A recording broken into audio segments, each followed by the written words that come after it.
Bismillahirrahmanirrahim. Today our topic is neonatal resuscitation, and we are going to start the chapter of neonatology. अच्छा, सबसे पहले neonatal resuscitation का meaning क्या है? To bring the newborn back to life. ठीक है, एक मदर थी.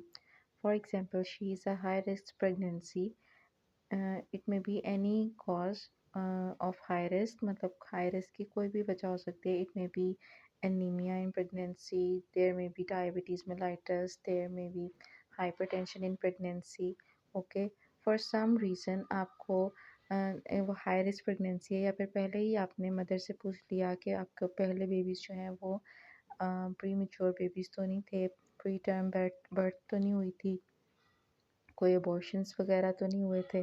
ये सारी चीज़ें पूछ के आपने मदर की पहले ही, यानी नियोनेटल रिससिटेशन का एक अहम पार्ट क्या है? Antenatal counselling. उसमें आपने आइडेंटिफाई करना है if the mother is high risk और नॉट. उसकी बेस पे आप देखेंगे कि if she is going to have a C section और नॉट. आप देखेंगे कि if she has previous premature deliveries और हैविंग मिसकैरेजेस एट्सेट्रा. सो इस बेस पे आप एंटीनेटल काउंसलिंग कर देंगे मदर की. ठीक है, तो रिससिटेशन होनी है नहीं होनी इसका फ़ैसला आप बेबी की बर्थ से पहले भी अंदाज़ा लगा सकते हैं कि if the mother is high risk and if you suppose a scenario कि एक मदर है, उसका सी सेक्शन होने वाला है and you are going to receive the baby. You should be the neonatologist should be present in the operation theater to receive the baby, and he should be ready if there is need of any resuscitation or not. Okay, तो आपने क्या किया? Antenatal counselling कर दी. इसके अलावा वहाँ पर मौजूद ऑपरेशन थिएटर में मौजूद पहले ही से आपने वहाँ की टीम को ब्रीफिंग कर देनी है कि किसका क्या काम है. ठीक है, सबको पता होना चाहिए किसने क्या क्या करना है, ताकि there must be no delay to resuscitate the baby. If there is a delay in resuscitating the baby, there are chances of CP. CP means cerebral palsy. Baby को cerebral palsy होने के chances हैं. What is cerebral palsy? It means अगर थोड़ी देर भी oxygen ना मिले brain को तो न्यूरोनल डेथ शुरू हो जाती है. ठीक है, तो it can cause cerebral palsy. Cerebral palsy का मतलब ये है कि नर्व्स जब न्यूरॉन्स डैमेज हो गए तो it can affect the posture, tone and movement of body parts. और इसकी वजह से बेबी जो है वो डेवलपमेंटली डिलेड और you can say mentally retarded भी हो सकता है. It is not a must but there may be a chance कि वो मेंटली भी डिसेबल हो जाए और उसमें उसकी बॉडी पार्ट्स की टोन, पोस्चर और मूवमेंट पे फ़र्क पड़ जाए. इसके अलावा आपने क्या करना है? वहाँ पे सारा इक्विपमेंट चेक कर लेना है, सब कुछ अवेलेबल है. ठीक है, बैग अवेलेबल है, बैग एंड मास्क अवेलेबल है. अगर ज़रूरत पड़ती है सक्शन करने की सिक्रीशंस को, तो सक्शन करने वाला वो बैग मौजूद है. ठीक है, रेडिएंट वार्मर काम कर रहा है.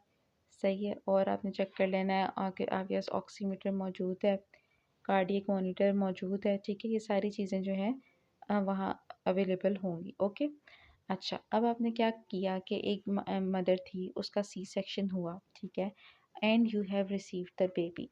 Now what you have to see if the baby is at term, is born at term, or he or she is preterm. Baby 9 months पे पैदा हुआ है या 9 मंथ से पहले पैदा हुआ है. आपने चेक करना है उसकी टोन कैसी है, बेबी की टोन कैसी है. नॉर्मली टोन कैसी होती है? बेबी जब रो रहा होता है उसकी बॉडी जो है आपस में इकट्ठी हो रही होती है, यानी कि फ्लेक्शन कर रही होती है. बाजू भी, वो जब रो रहा होता है तो बाजू भी फ्लेक्स कर रहे होते हैं, टांगे भी फ्लेक्स कर रही होती हैं, तो ये नॉर्मल टोन होती है. तो आपने देख लेना है वो फ्लेक्स कर रहा है या फिर बिल्कुल फ्लेसिड फ्लेसिड पड़ा हुआ है बेबी. और आपने क्या देख लेना है उसकी क्राई कैसी है. इवन इफ़ शी और ही इज़ क्राइंग और नॉट. ठीक है, ये आपने चेक कर लेना है. अगर इन सब में से सारी चीज़ें ठीक हैं, टर्म पे बेबी हुआ, फ्लेक्स कर रहा है, रो रहा है सही तरह से, तो सब ठीक है, तो आपने क्या करना है? रूटीन केयर करनी है. This is routine care. Routine care में आपने क्या करना है? बेबी को फौरी तौर पे वार्म करना है. ठीक है, अभी वो मदर के कोजी वोम इन्वायरमेंट से इस कोल्ड वर्ल्ड में आया, तो आपने उसे वार्मथ प्रोवाइड करनी है. आपने उसकी एयरवे की सिक्रीशंस को क्लियर करना है. आपने बेबी को ड्राई करना है और उसे इवेलुएट करना है कि कुछ प्रॉब्लम तो नहीं है बेबी को. ठीक है। तो क्या किया, उसे गर्म किया, उसे ड्राई किया, उसकी सिक्रीशंस को, एयरवे को ठीक किया, क्लियर किया और उसे इवेलुएट किया। अगर ये सब तो ठीक था तो हमने रूटीन केयर कर ली, ओके। लेकिन अगर टर्म पे बेबी नहीं है, प्री टर्म बेबी हुआ, या उसकी टोन ठीक नहीं है, या वो सही से क्राई नहीं किया, तो अगर इनमें से कुछ प्रॉब्लम चल रही है तो फिर आप क्या करेंगे, आप करेंगे इसमें भी आपने वार्मथ भी प्रोवाइड करनी है और ड्राई भी करना है बेबी को। इसके अलावा आप क्या करेंगे, PSS पोजीशन बनाएंगे बेबी की। पोजीशन क्या बनाएंगे, आप थोड़ा सा नेक को एक्सटेंड करेंगे ताकि एयरवे पेटेंट हो, उसकी जो सिक्रीशंस हैं उसे सक कर लेंगे। एक वो होता है, आगे इंस्ट्रूमेंट दिखा दूंगी नेक्स्ट में, कि उसकी मदद से आपने सक्शन बैग की मदद से उसे उसके सिक्रीशंस को सक करना है। पहले माउथ से सिक्रीशंस को सक करना है और फिर नोज से करना है, ठीक है। इट इज़ एन MCQ के suction is done from mouth followed by the nose. पहले माउथ को करना है, उसके बाद नोज़ को करना है। उसके बाद आपने क्या करना है, आपने बेबी को स्टिमुलेट करना है। आप, क्योंकि आपने देखना है ना बेबी फ्लेसिड तो नहीं है। अगर वो बिल्कुल फ्लेसिड है, रिएक्ट नहीं कर रहा, फ्लेक्स नहीं कर रहा, तो आपने बेबी को स्टिमुलेट करना है। स्टिमुलेट का मतलब क्या है, आपने बेबी की बैक पर रब करना है, या फिर आपने बेबी के जो ये है ना फीट पे, ये उसकी पामर साइड पे जो है, प्लांटर साइड पे, सॉरी प्लांटर साइड पे आपने फ्लिक करना है, ठीक है। तो this is the point of stimulation. तो आपने क्या क्या किया, वार्मथ प्रोवाइड की, ड्राई किया। PSS में क्या है, position, suction and stimulation. Then you have to assess कि बेबी ने रिस्पॉन्स दिया या नहीं दिया।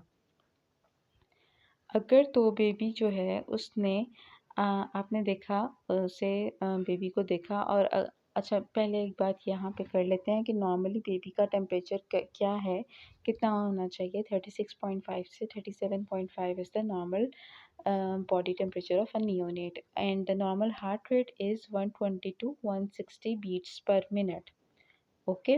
तो अब आपने ये जो स्टेप्स थे करने के बाद आपने उसे असेस किया बेबी को कि बेबी ने रिस्पॉन्स क्या आया। अगर हार्ट रेट जो है, आपने देखा बेबी का हार्ट रेट, अगर हार्ट रेट जो है वो 100 से ऊपर है और एपनिया और गैस्पिंग नहीं है, ठीक है। हार्ट रेट 100 से ऊपर है या एपनिया और गैस्पिंग नहीं है, इसकी बजाय क्या है, बेबी जो है वो बड़ा ज़ोर लगा के ब्रीदिंग कर रहा है, ठीक है।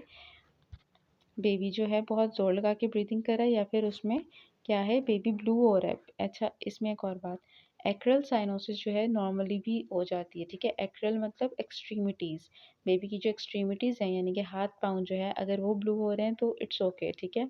लेकिन अगर उसके फेस पे ब्लूइश टिंज आ रहा है, टंग पे, उसके ईयर लोब्स पे, यानी सेंट्रली अगर साइनोसिस हो रहा है, तो इट देयर में बी अ रेस्पिरेटरी पैथोलॉजी। तो आपने क्या करना है, आपने फौरी तौर पे 3 C's करना है। 3 C's में क्या है, 3 C's में ये है कि आपने उसकी एयरवे को क्लियर करना है, ओके।